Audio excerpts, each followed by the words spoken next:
Good morning, ladies and gentlemen. I'm Dave Deptula, Dean of the Mitchell Institute for Aerospace Studies, and welcome to our first Spacepower Forum of the new year. We're really pleased that General James Dickinson could join us today. General Dickinson is the commander of U.S. Space Command, the 11th and most recently established unified combatant command that's responsible for conducting operations in, from, and to space. Now, before joining U.S. Space Command, initially as its deputy commander, General Dickinson served as the commanding general of the Army Space and Missile Defense Command. So welcome, General, and thanks very much for making time to join us today. First, I'd like to mention that it was really a pleasure having your Chief of Staff, Brigadier General Leonard, on the forum to close out last year. So with that said, I'd like to kick things off today by giving you an opportunity to make a few opening remarks on the progress you've made to date, building out Space Command, your vision for the command, and what some of your biggest challenges and priorities are as you look into the future. So with that, over to you. Well, good morning. And I should say good morning from a snowy and cold Colorado. We've had some snow over the last 24 hours. So I appreciate the opportunity today to get an opportunity to speak with you. And General Deptula, thank you. Dave, thanks for that great introduction. I am very thankful to get a chance to speak to the Aerospace Nation Forum today. And I applaud your interest in exploring topics focused on the U.S. and allied military space capabilities. Whether in this forum or in the Spacepower series, your effort to outline the right solutions in the aerospace domain to protect our nation is exactly the kind of focus we need in today's strategic environment. So just before Christmas, you heard, as Dave said, from my Chief of Staff, Air Force Brigadier General Tank Leonard. Today in the Aerospace Forum, I'll elaborate on some of what Tank shared with you last December, and I'll also offer you some additional perspectives on where United States Space Command is headed and how we'll get there and why. So years ago, mostly in the days of the first U.S. Space Command, we'd often hear about the need to integrate space into U.S. and allied warfighting operations. Well, we've been successfully integrating space into military operations for a few decades now. I think the fact that it's not unusual today to have an Air Force fighter pilot as my Chief of Staff, and an Army Air Defender such as myself as the commanding general, and the Marine Corps Master Gunnery Sergeant, Master Gun Stalker as my command senior enlisted leader is all a pretty good indication of how we have all integrated. So it's now less about how we'll integrate space into sister domain military operations at this point. I think that's a given. The question now is how well we'll integrate the traditional military capabilities of other domains into space warfighting operations. That will be the true test of how well, collectively, the U.S. Armed Forces executes the directives outlined in the Unified Command Plan to protect and defend U.S. and allied interests in space. All of this supports the logic behind a new combatant command for space, and for that matter, the rationale behind creating the sixth branch of the armed forces, the United States Space Force. The strategic environment governing U.S. and allied engagement in space is different today, and that different environment requires a different approach. We've been laying out the evidence for this for the past couple of years now. The Mitchell Institute has hosted a number of military experts who have spoken on this theme from both the warfighting and the organized, train, and equip perspectives. Among them have been General Jay Raymond, Lieutenant General Stephen Whiting, Lieutenant General John Shaw, who now, by the way, is my new deputy commander, and Major General Deanna Burt, among many others. Tank Leonard last week essentially made the same case last month when he spoke with you about the differences between the new U.S. Space Command and our predecessor combatant command. He focused primarily on the mission and the organizational changes required of the new U.S. Space Command. Those changes are necessary to operate in today's strategic environment in order to meet the new national imperative for space. Among the most important of those differences include the fact that space is now acknowledged as a warfighting domain. This gives U.S. Spacecom a declared and defined area of responsibility. That AOR starts at 100 kilometers above the Earth and expands into infinity. We are actually an extraterrestrial combatant command, and we operate in a physical domain every day. Additionally, this warfighting domain is growing, and this AOR is by far the biggest and is getting bigger each day. So it's important to realize the significance of what operations in that AOR do for the American way of life and the American way of war. Space is fundamental to both. That's why our new mission set includes the new imperative to protect and defend US and allied interests in the domain. Those interests are under significant threat by adversaries determined to negate the advantage space brings to us. Adversary militarization and weaponization of space compel the Department of Defense to respond structurally, organizationally, and functionally. And we have responded. In short, we have established space warfighting capabilities to answer three mission imperatives. One, our enduring no-fail mission to enable warfighting operations in other domains. Two, our future mission as global SATCOM manager and global sensor manager. And three, our current new mission set compelling us to fight and win in the space domain in order to protect and defend our interests there. It's this latter mission set that really defines the difference between today's US Space Command and the old US Space Command. That US Space Command was almost exclusively, back in the old day, a supporting combatant commander. Today's US Space Command retains those supporting functions, but is now a supported combatant command too. Should our fundamental objective of deterrence fail and we are called upon to fight and win in the space domain, we'll be supported by the other combatant commands in this important task. Successful execution of that new part of our mission set requires a new way of thinking for the employment of space power. In a domain as vast and as complex as space, that can be a significant challenge. It requires using the lessons of the past in new applications of baseline theories, operational concepts, and tactics, techniques, and procedures. That's why it's so intriguing to be part of a Mitchell Institute forum when discussing this issue. Your own mission statement recognizes the need sometimes to, quote, question established doctrine, organizational constructs, and operational concepts, asking whether there is a better way to meet desired goals. That's exactly the innovative approach needed for successful space warfighting operations. It's exactly the approach we've been taking at US Space Command. So the space domain is competitive, congested, and contested. Our competitors, most notably China and Russia, have militarized and weaponized this domain. That requires us to proactively engage to protect and defend our interests there. That proactive engagement must be on our terms so that we can operate fully and freely in the domain when, where, and how we need to. That, of course, is the classic definition of domain superiority. So in order to protect and defend US and allied interests in the space domain effectively, we must retain, foster, and maintain space superiority. That's not unlike other domains that's so central to the Mitchell Institute's focus. In this example, air superiority. The concept is the same, just applied to a new, complex, and challenging warfighting domain. Later this week, you'll see the rollout of my commander's strategic narrative.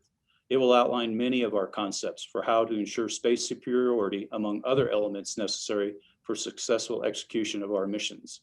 In the meantime, I'll give you a sneak preview of what we're working on to ensure we have space superiority when and where we need it.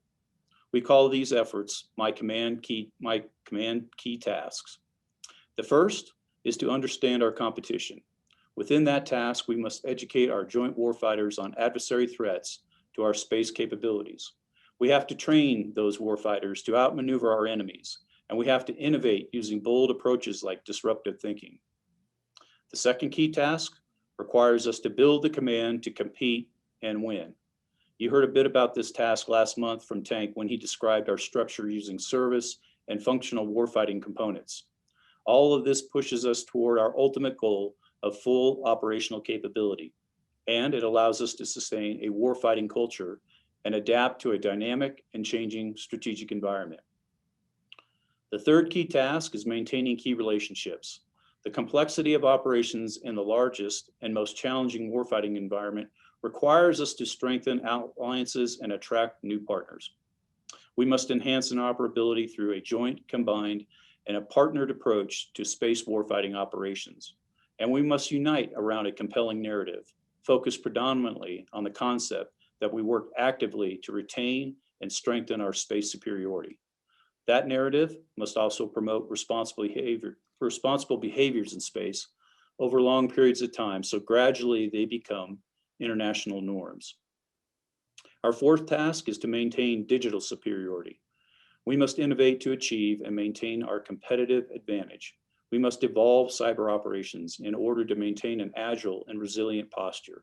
And we must invest in game-changing technologies to include artificial intelligence and machine learning. Our final task is integrating commercial and interagency organizations. We have had a good start both at the National Space Defense Center, our Joint Task Force Space Defense Operations Center at Schriever Garrison, and at the Commercial Integration Cell at Vandenberg Air Force Base. This integration will help us promote responsible behaviors in space, advocate for greater space capabilities, and collaborate to solve mutual challenges with all elements of national power. All of this, along with what you'll see in the rest of the Commander's strategic narrative, is designed to best posture U.S. Space Command for providing viable space warfighting options to our national command authorities. The reality is that although our objective will always be to deter a war that begins in or extends into space, adversary behavior in the space domain could drive us to have to fight to protect and defend our interests there. So if necessary to fight in space, make no mistake, we will win. That victory will come through a joint, combined, and partnered approach to space warfighting operations with United States Space Command and the nation's other combatant commands in mutually supporting and supported roles. That inherent synergy reflects our multi-domain approach to waging and winning this nation's war. It's why we stood up the new combatant command for a new warfighting domain with a new imperative to protect and defend our interests in space. United States Space Command is now well established and rapidly expanding our space warfighting capability. We are building our space warfighting culture, and we are maintaining and building U.S. and allied space superiority as we accelerate the development and fielding of new, innovative technologies appropriate for the domain and today's strategic environment. This strategic environment demands those capabilities. The United States and our allies expect that of us, and we're proud to be able to provide them.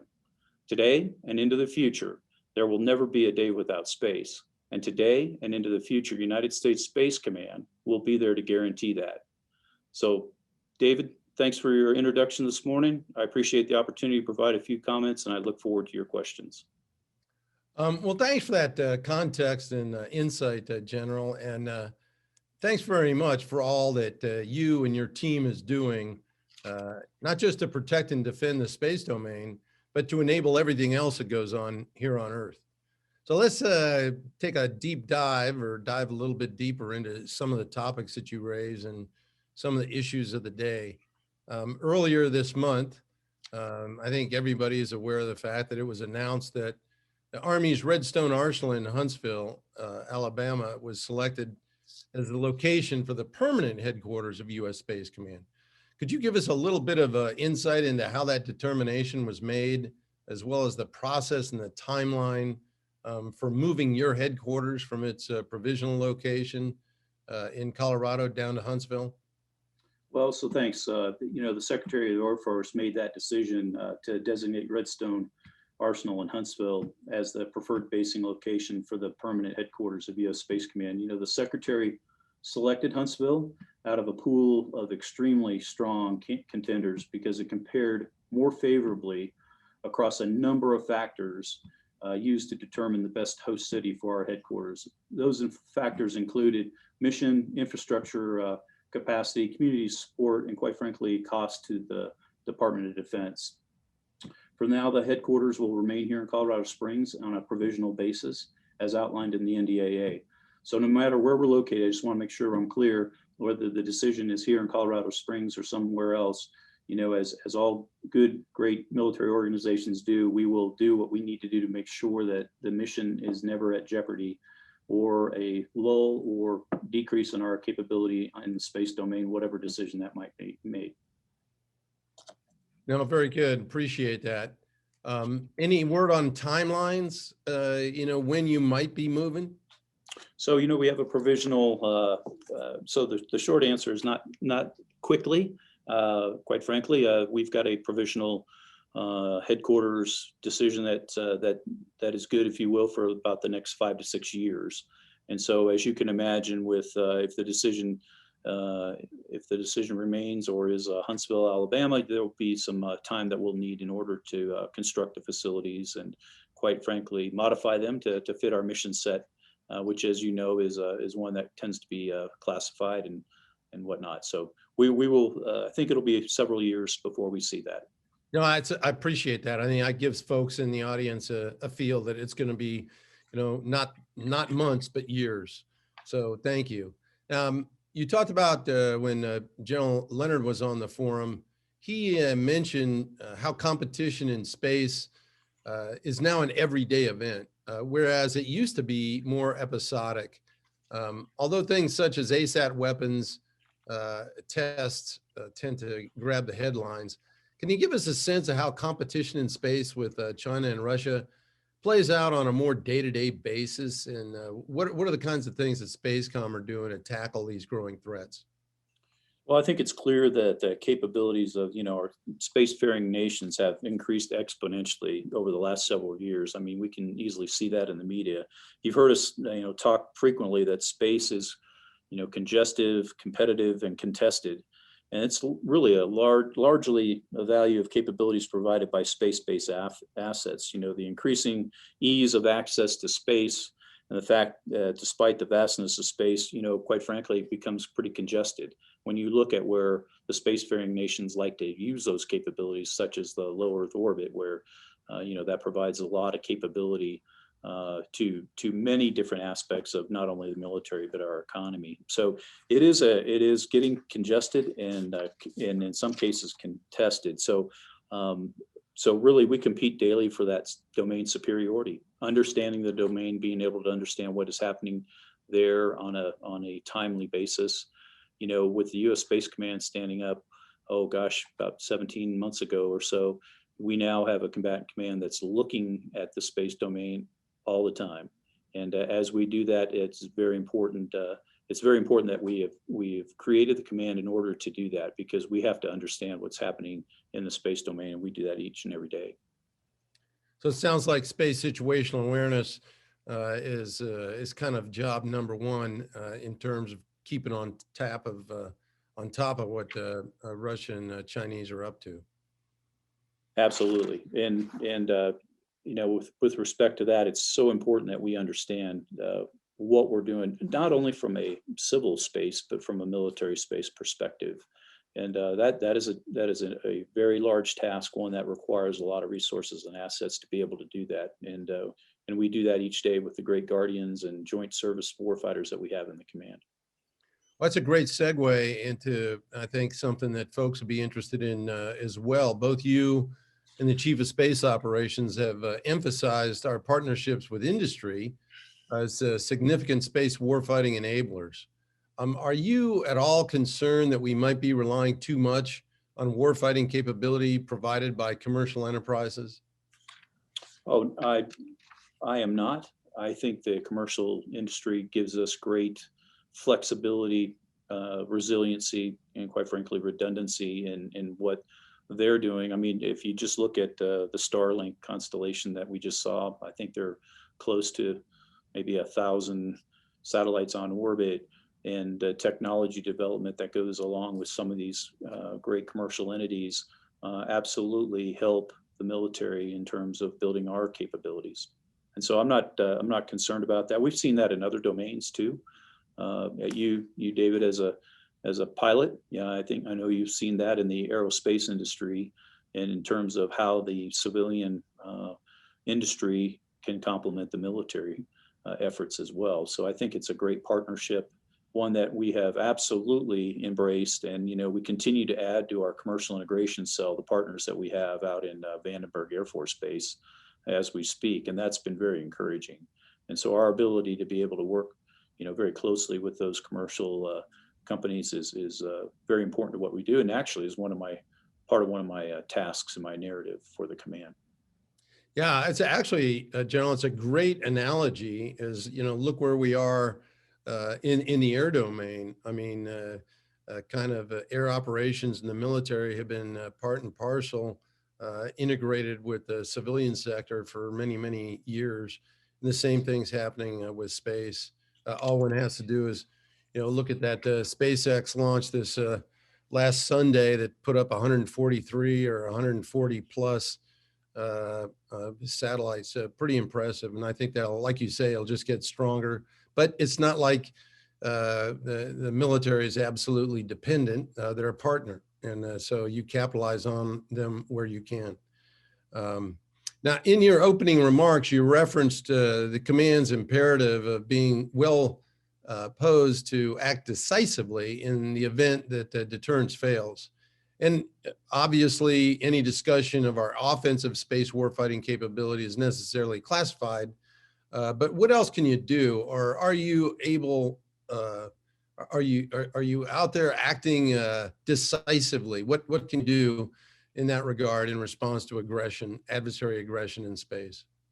Well, I think maybe if I just go back a month when we watched the Russian anti-satellite test, what's different from 17 to 18 months ago was we weren't necessarily discussing those types of activities, in the open forum, and so one of the skills or one of the competencies within this command right now is our strategic messaging capability and our ability to hold folks accountable for their behaviors in the space domain. And that's really come to be over the last 17, 18 months in terms we've got 2 or 3 examples of that you're probably well aware of that have been in the media where we have come out and talked about the Russians and what they've done on orbit. We even talked a little bit about what the Iranians did on orbit here not too long ago. I think General Raymond at the time was quoted as a tumbling webcam,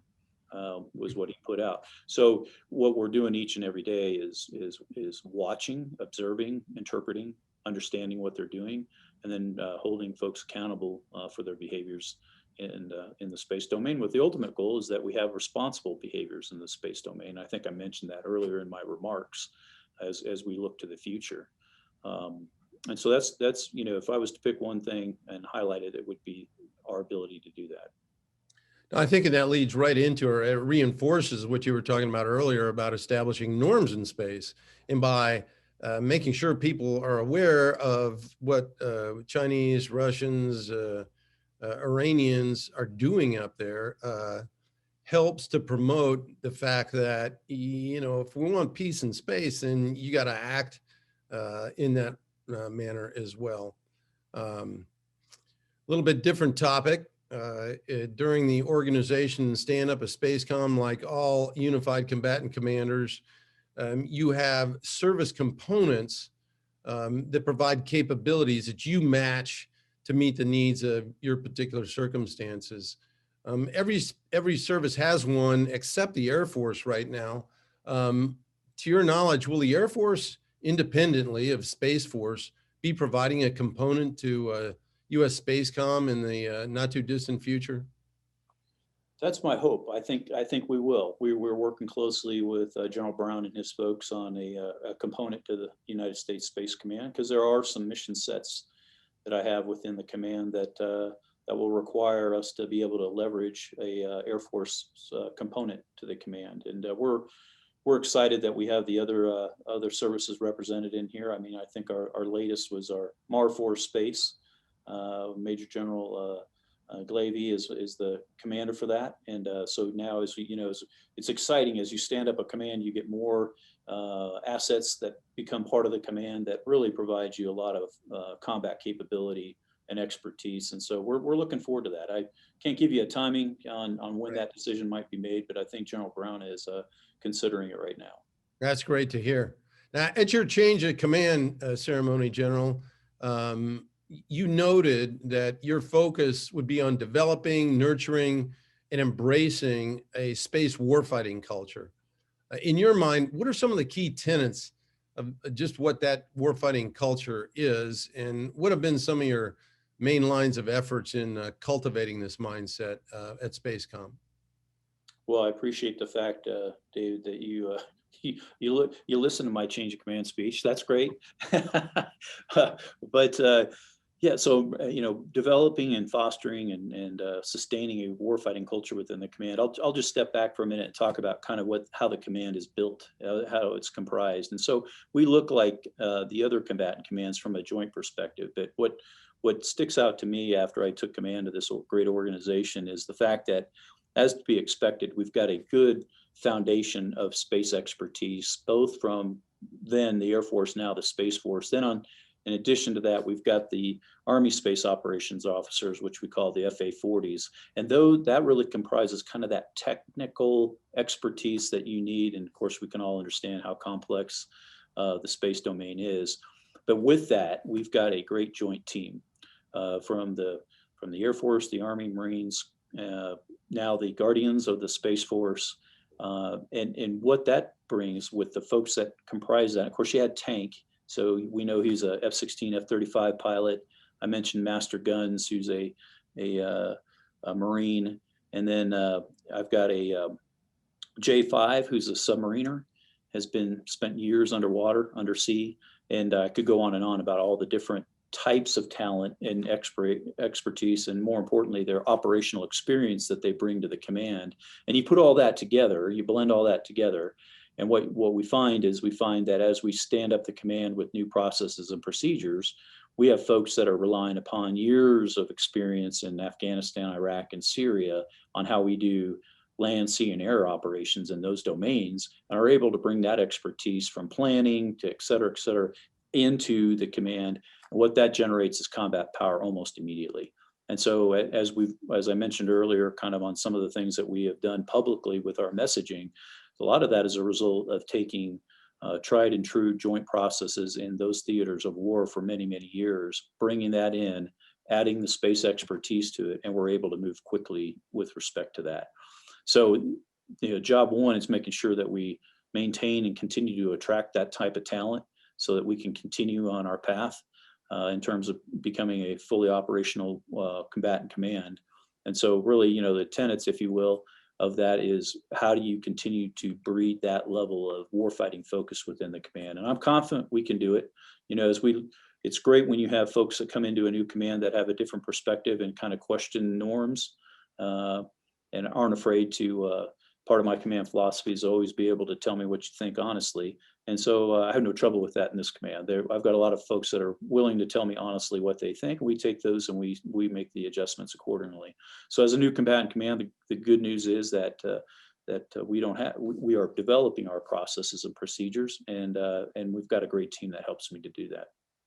Oh, that's great. And I think the examples that you gave of people who have been out there in the warfight in different domains, bringing them all together will really support your goal and objective of introducing a combatant focus to the command. Now, one of the things that you said in your opening remarks, I want to expand just a little bit on, and that's the key difference between the Space Command of today versus its previous iteration, is that you now have a defined area of responsibility, and that not only are you just supporting, but you're also going to be a supported combatant command that touches on every other combatant command on a daily basis. Could you talk just a little bit on how Spacecom is working to coordinate and integrate its efforts with the other COCOMs?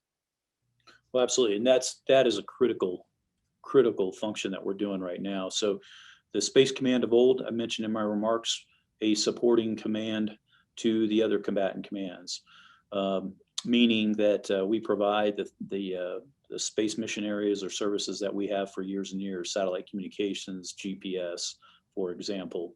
We continue to do that. And when Tank talked to you, I'm not sure if he kind of divided the command up and who does what within the command underneath me in terms of our functional components. But that capability resides with Deanna Burt out at Vandenberg.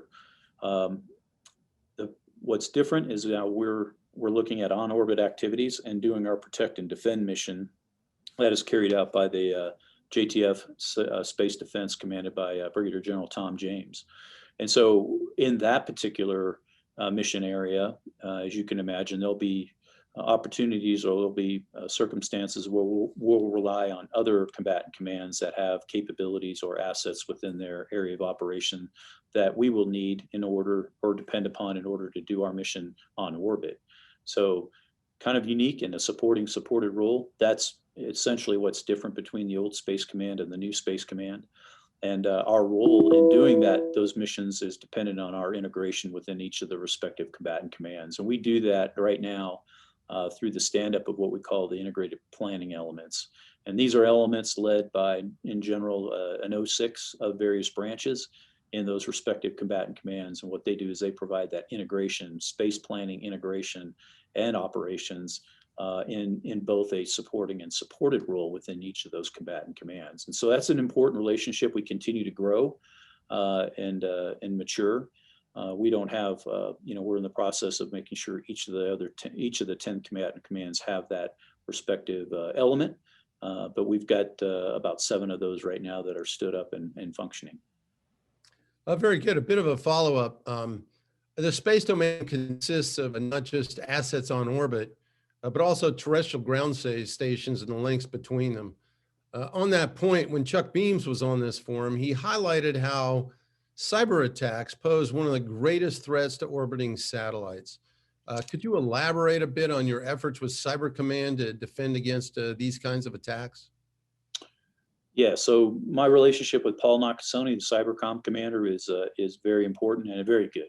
I've known Paul for many years, but what we each do in our respective domains, if you will, are connected. Yeah, very connected. And our ability to protect our capabilities both on orbit and on land on the terrestrial mode role is very important. And likewise, as we have elements, integrated planning elements in the other combatant commands, to include Cybercom, they in turn, Cybercom, have integrated planning elements that are embedded in my organization as well. So as we mature, cybersecurity, digital superiority is very important to what we do each and every day, both as you said, on the ground, terrestrially, as well as in the space. So we have a good relationship now. We continue to grow that relationship, and we continue to grow capability and capacity in that regard. Excellent. Now, space domain awareness, as we alluded to just a minute ago, is an area of increasing focus. And Spacecom is currently responsible for space traffic management, but some of those responsibilities are in the process of being transferred to the Commerce Department. Could you tell us a bit about what the impetus behind this decision was, and how do you envision Spacecom's partnership with the Commerce Department moving forward? Well, a relationship, I can tell you right now, is very close. We've worked over the last couple of years very closely with the Department of Commerce. And we even have a few folks that are out at Vandenberg right now, working with Deanna Burt. So relationship is good. I think the way I would categorize that, or talk about that, is, as I mentioned earlier, our orbital regimes are becoming much more congested. And not all, of course, not all of it's military. Most of it is either space debris or commercial activity. And as we look to the future, that's only going to get more. And so a very similar analogy might be the air domain.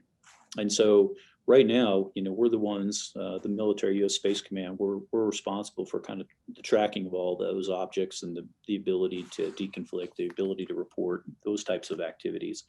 Those will continue in the future, although expanding exponentially, if you will. And so a decision has to be made, and I think it has already been made. Is that really a military type of function, or is that more of a inherently governmental in terms of non-military? So if you look at the air domain, for example, and you look at the FAA, they're responsible for air traffic control. However, the military still has a piece in that in terms of your air battle management responsibilities. It is very similar, I think, in the space domain. So we have a space domain awareness function, we U.S. Space Command, and that entails not only understanding the environment, but looking at it from a military perspective. Whereas if the Department of Commerce, when they stand up and take over those responsibilities, will perform those responsibilities very similarly to what the FAA does today, which is to make sure that we have a safe and responsible environment where commerce can take place, companies, private companies and countries can operate their satellites, constellations in a safe and professional manner. But it's one of those areas that's just exponentially growing, and it gets to the point where it's a resource type of activity, and when it should, and I feel it should eventually transfer over to the Department of Commerce, where it can be better managed, and then we, U.S. Space Command, can be focused on the matters at hand that I've been charged to do. No, that's a great analogy, by the way, with FAA. I think it helps our audience understand just kind of the relationship that you're embarking upon. Now, another one of the things that you mentioned in your opening remarks was U.S. Space Force joining the Intel community as its 18th member. Or forgive me, that might have been General Raymond, but the fact of the matter is that they recently stood up a commercial space council to explore how to better use data from commercial space with its own systems and help get intel out to end users. Does Spacecom have a role in this new body? And more broadly, how are you leveraging commercial space capabilities through your commercial integration cell? Well, certainly. So, yes, I mean that was a big it was a big milestone to have that Intel organization stood up. I think that you mentioned that Jay talked about.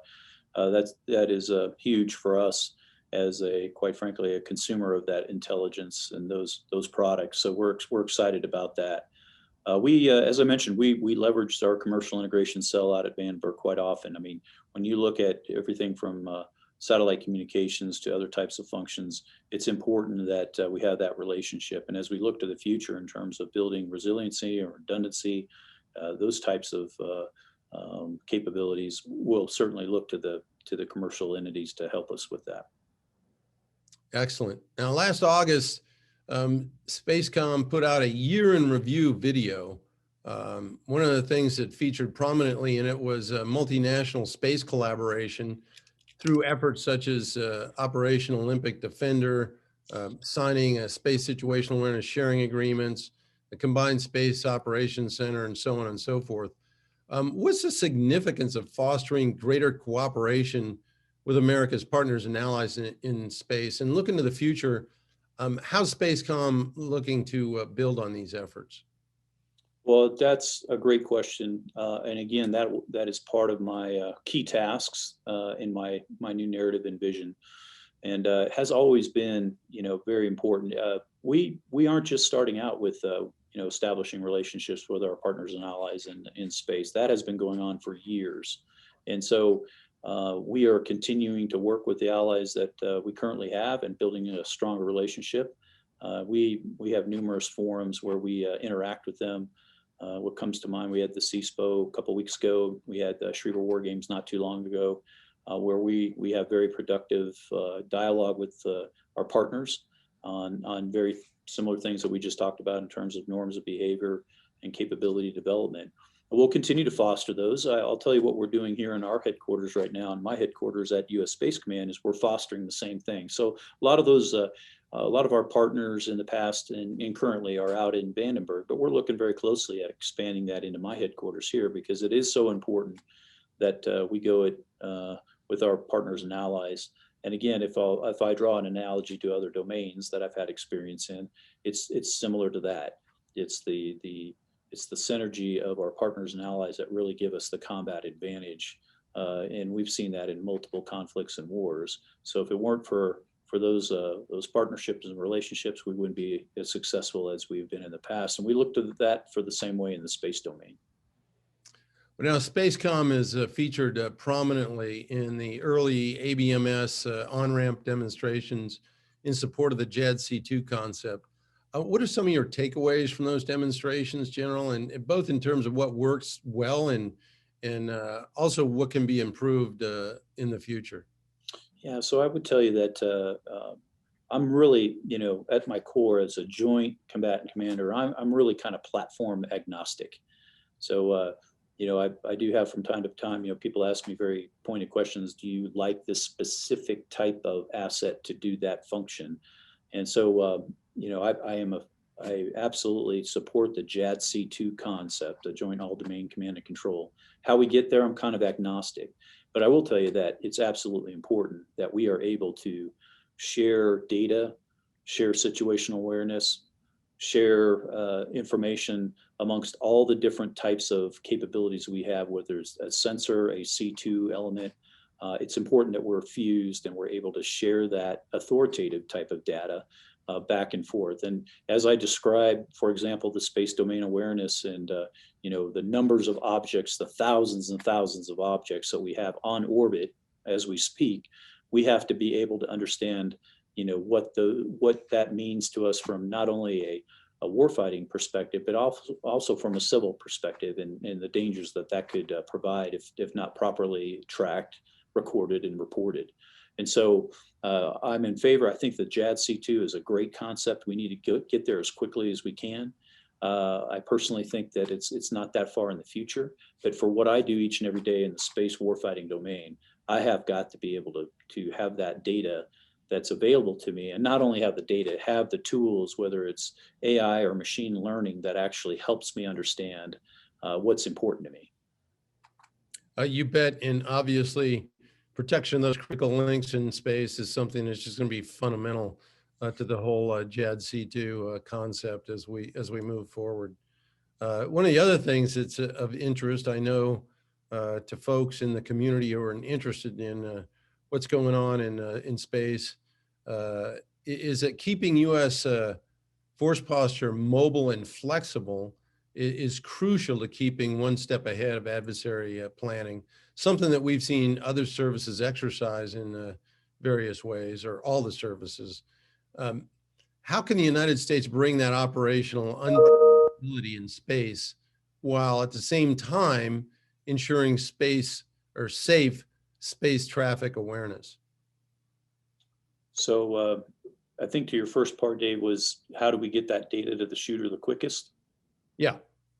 So I think there's a lot of innovation and work that's being done on that. I know from my service, the Army, I know we've spent in my former job at SMDC that there's as we speak a lot of work going on with that type of capability. Is how fast can you get sensor to shooter data passed up and down the chain? And of course, that's pretty daunting when you look at the thousands and thousands of miles and the different domains that information has to transit through in order to give that capability to, in this example, a warfighter in the land domain.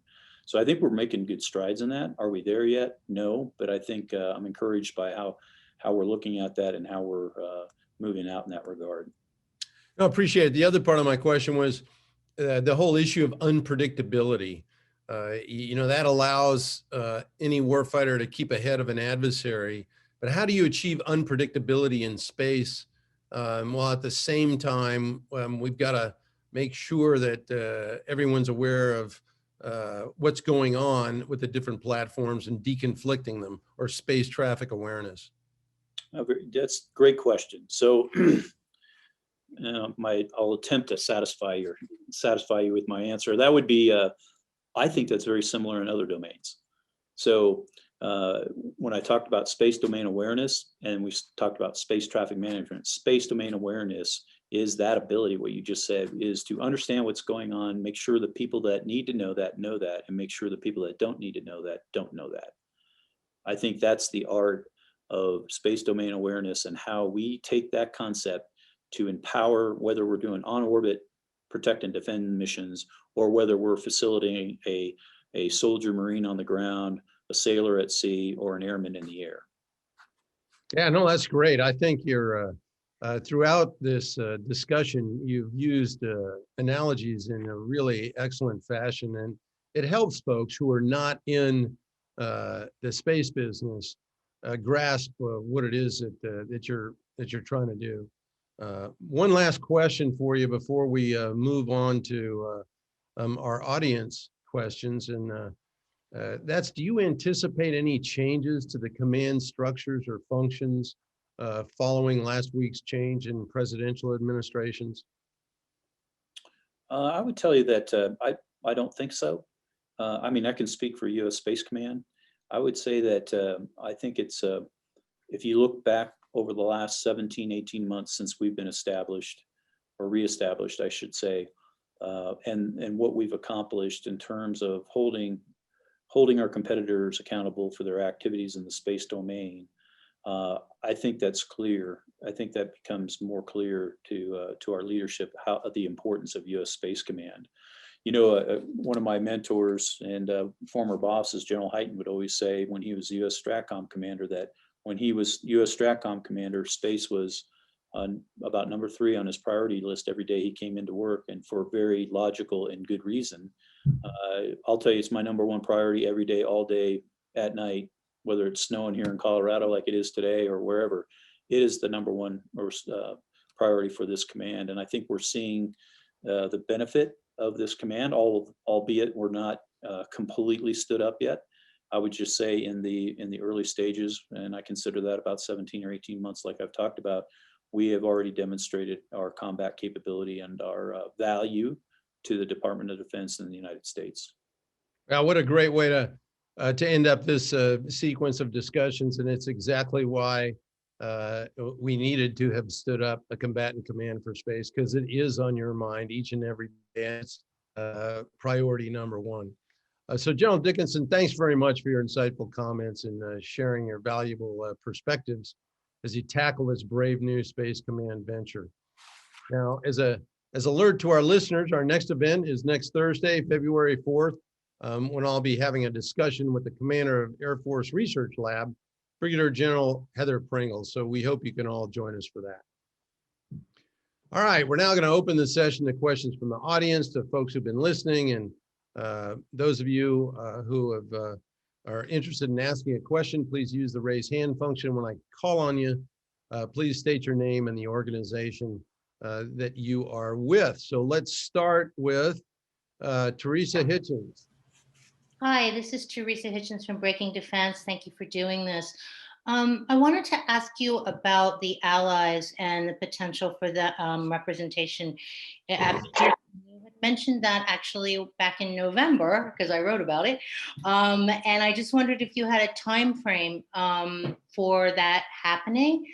And that's a clarifying question. And related to that, I also wondered how you are working with allies, or how you are working with your counterparts at DoD and elsewhere to actually develop norms of behavior, because up to now, the US military has really not articulated what it considers good behavior or bad behavior, or negative behavior, what it considers the right norms to be for military activities in space.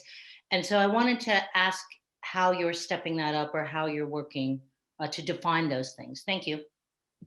Well, thank you for the question. And so how are we working with our allies and partners? And I think what you asked was the timeline. So I will tell you, we're working with them right now. And we are in discussions with them as recently as a couple of weeks ago in terms of how we can increase that presence here in U.S. Space Command, as well as throughout the command. So we're working aggressively on that in terms of working with each of our allies and partners in terms of if they would be interested in being here in Colorado Springs, where I am today, in terms of working hand in hand with some of our primary staff on our plans and operations. So we're working that right now at this level. And as I mentioned earlier, we're very mature in that regard out at Vandenberg at the Combined Force Space Component Command, where Major General Burt works commands right now.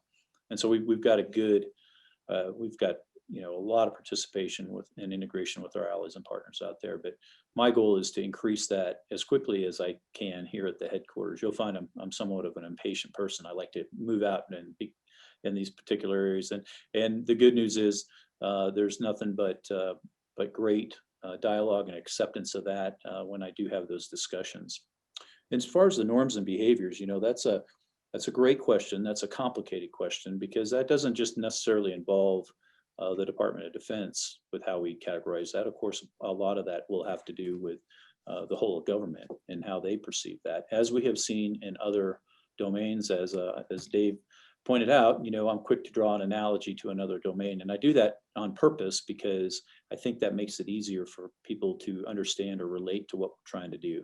So, I've got a great submariner that works for me as my J5, and we often have discussions where we apply the maritime model to what we're trying to do in space in terms of, so how long did it take for us to establish those types of things you described in terms of norms of behavior in space? Well, how long did it take us to establish norms of behavior or standards within the maritime domain? The answer to that is it takes time. And it is a whole of government approach. So now we're obviously just one piece of that. But when you talk about norms of behavior, responsible behavior, and things like that, you can simply turn to some of the messaging that I did as recently as a month or so ago when the Russians demonstrated that capability or tried to test that capability. And so that's through that particular avenue, you can kind of deduce or see what we consider norms of behavior. But it's going to take some while. It'll take a while, and it'll be more of a whole of the government approach. Thank you. All right, next let's turn to Tom Goffis.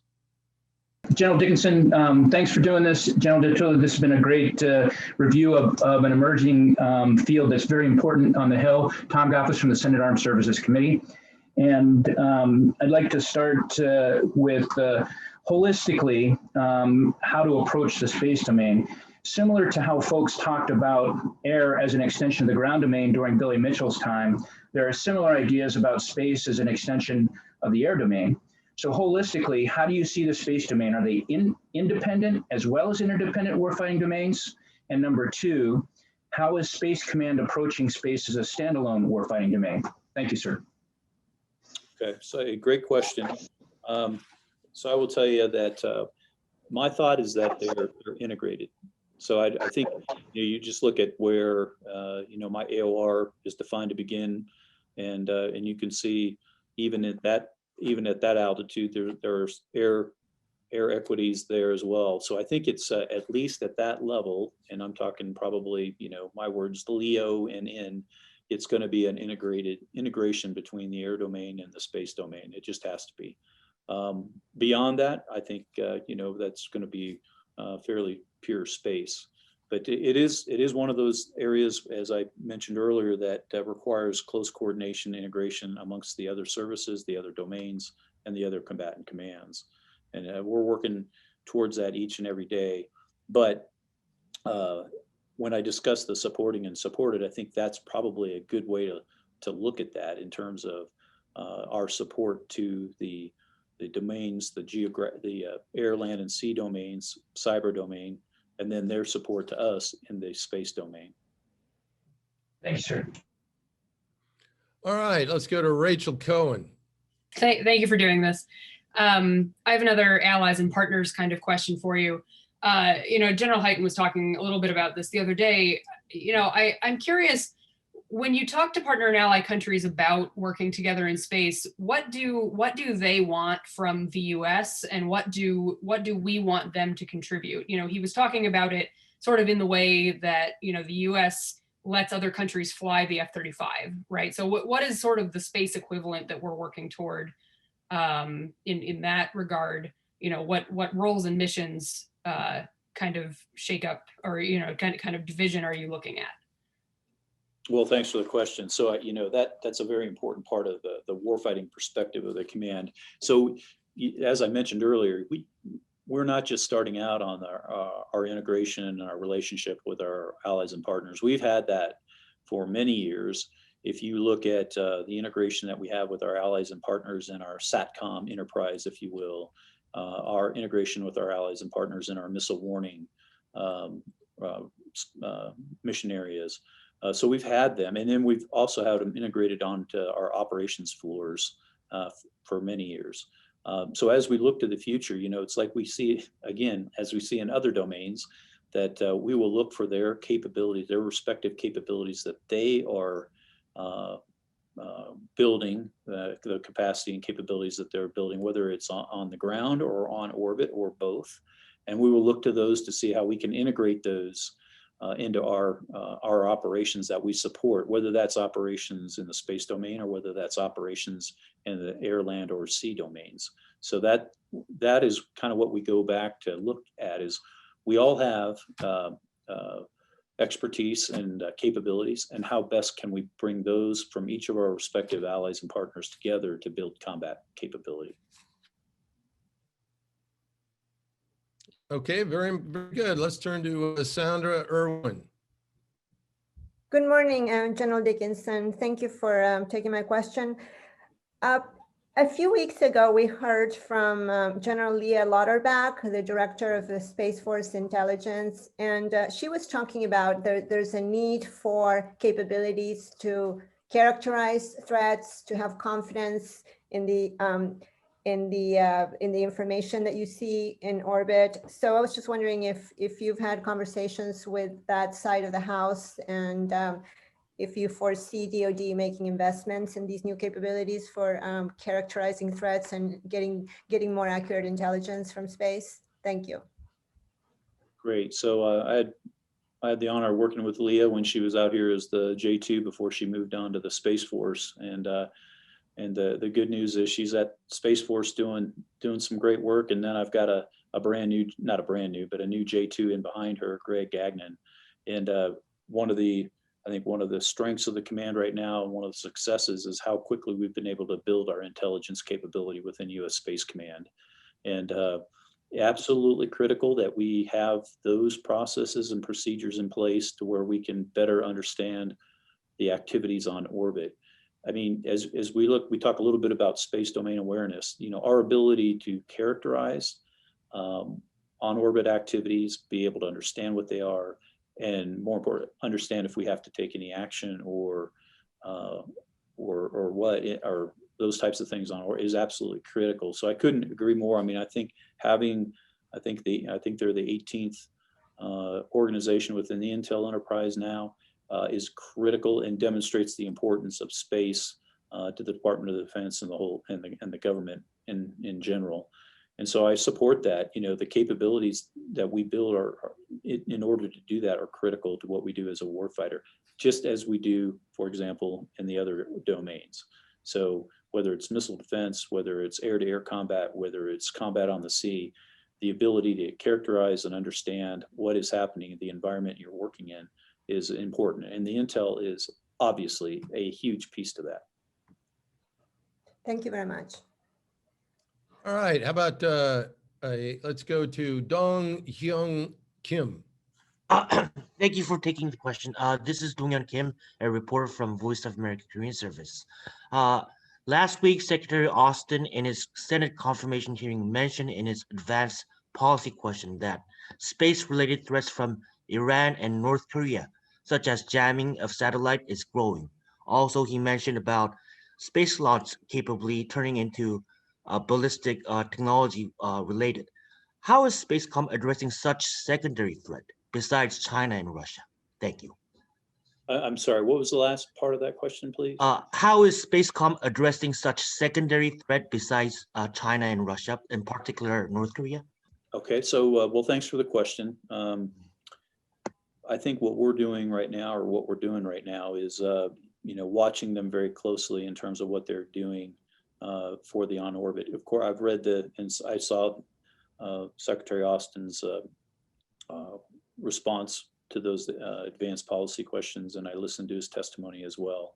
And so that I agree that some of that activity could translate into missile defense or missile defense into space, or missile technologies into space. So we here at U.S. Space Command, we watch that very closely in terms of what that means to us, both from our terrestrial or our supporting roles to the warfighters on the ground, air and sea, as well as what that could mean in the space domain.